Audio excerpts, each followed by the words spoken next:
तो क्या हाल है आप लोगों का। उम्मीद है कि आप सब ठीक होंगे। आज जो मैं कहानी सुनाने जा रहा हूँ आप लोगों को, वो मेरे साथ ही हो चुकी है, मतलब कि मेरे दोस्त के साथ। ये बात आज से 2002 की है, जब मैं अपने दोस्तों के साथ अपने घर के पास एक मेले में गया। मेरे साथ मेरे 4 दोस्त थे। हम मेले में रात को 8 बजे पहुँचे। वहाँ हमने खाना खाया, झूले लिए और बहुत से मज़े किए। वक्त का हमें पता ही ना चला और रात के 1:30 बज गए। मेला भी ख़त्म होने को था, सब लोग चले गए थे। हम भी पैदल निकल पड़े घर की तरफ। हम 5 दोस्त मेन रोड से फुटपाथ पर चल रहे थे और उल्टे हाथ पर एक घना जंगल था। चलते चलते बातें करते हुए हम 4 दोस्त थोड़ा आगे निकल गए और एक दोस्त वहीं रुक गया। जब मेरे दोस्त ने पीछे देखा तो मेरा दोस्त जंगल की तरफ देख रहा था और एक ही जगह खड़ा हो गया। मेरे दूसरे दोस्त ने उसे आवाज़ दी, राहील क्या हुआ, तू किसको देख रहा है, वहाँ जंगल में क्या है ऐसा, चल चले। तो राहील हंसा और बोला, चलो चलो मैं ठीक हूँ, बस थक गया हूँ इसलिए आराम आराम से चल रहा हूँ। हमने पीछे देखा तो मैंने पूछा दोस्त को कि क्या हुआ है, तो इसने कहा कि राहील रुका हुआ था और जंगल की तरफ देख रहा था। जब मैंने पूछा तो कहने लगा कि मैं थक गया हूँ इसलिए आहिस्ता चल रहा हूँ। मैंने कहा अच्छा चलो, टाइम भी ज़्यादा हो गया है। चलते चलते कुछ दूर जाकर जब मैंने पीछे मुड़कर देखा तो राहील पीछे नहीं था। जब मैंने जंगल की तरफ देखा तो राहील जंगल के बिल्कुल पास था और जंगल में जाने लगा था। मैंने चीख मारी और कहा, ओए राहील, उसको देखो, वो जंगल की तरफ जा रहा है। हम भागे और राहील को पकड़ा कि कहाँ जा रहा है। तो राहील बोला, छोड़ो मुझे, वो आवाज़ दे रही है, कह रही है राहील आओ अंदर मेरे पास।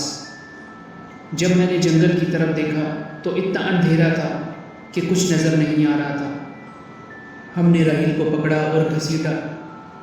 उसमें इतना ज़ोर आ गया था कि वो हम 4 दोस्तों के काबू में नहीं आ रहा था। जैसे तैसे करके हमने उसे रोड पर लेकर आए, पानी पिलाया, लेकिन उसकी ज़ुबान पर एक ही लफ्ज़ था, वो बुला रही है मुझे, जाने दो अंदर, मैं अंदर जाकर वापस आ जाऊँगा। अब दोस्त मेरा मुंह देखने लगे और मुझसे कहने लगे, अब क्या करें। मैंने कहा, उठाओ इसे और चलो घर। हम उसे लेकर उसके घर छोड़ने चले गए। जब इसके घर जा रहे थे तो राहील पूरे रास्ते खामोश था। राहील के घर जब हम गए तो मैंने बेल दी उसके घर की, तो उसका बड़ा भाई निकला। राहील की माँ की वफ़ात पहले ही हो चुकी थी। इसके घर में सिर्फ राहील और उसका बड़ा भाई था और उसके वालिद भी हुआ करते थे।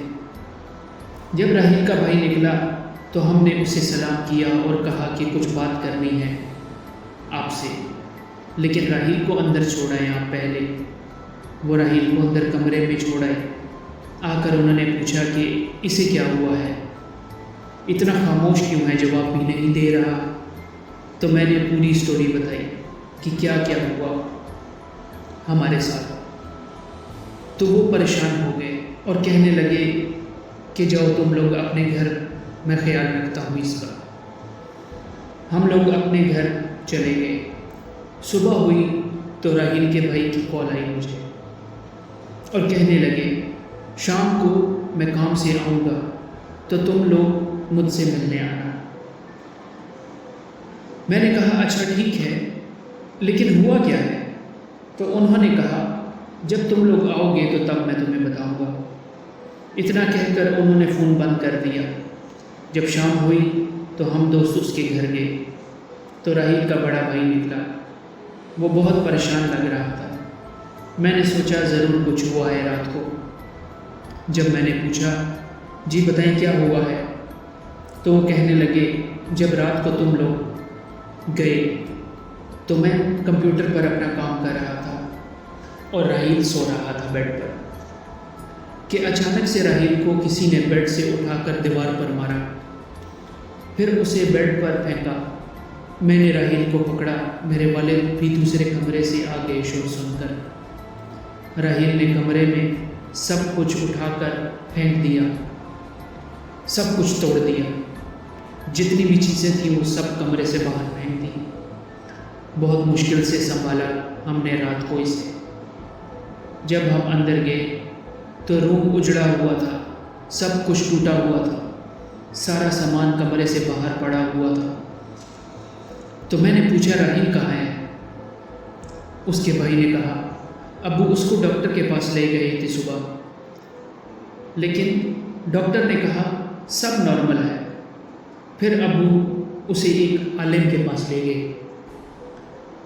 वहाँ मुझे नहीं पता कि क्या हुआ, लेकिन अब वो ठीक है, क्योंकि आलिम ने अब्बू को कहा था कि वो औरत जंगल से इन लोगों के पीछे पीछे आपके घर आ गई थी, लेकिन अब मेरी पढ़ाई की वजह से वो चली गई है, अब नहीं आएगी वो।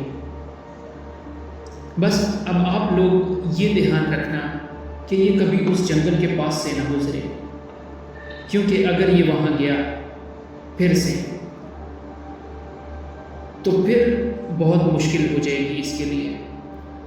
इसलिए आप लोग भी जंगल के पास से गुजरा ना करें रात के वक्त। ये वाक़या आज तक मेरे दिमाग से निकल नहीं सका, तो सोचा आप लोगों के साथ शेयर कर दूँ। अपना ख्याल रखिएगा, लाइक और सब्सक्राइब करना मत भूलिएगा। ऐसी और कहानियों के लिए इंतज़ार कीजिएगा।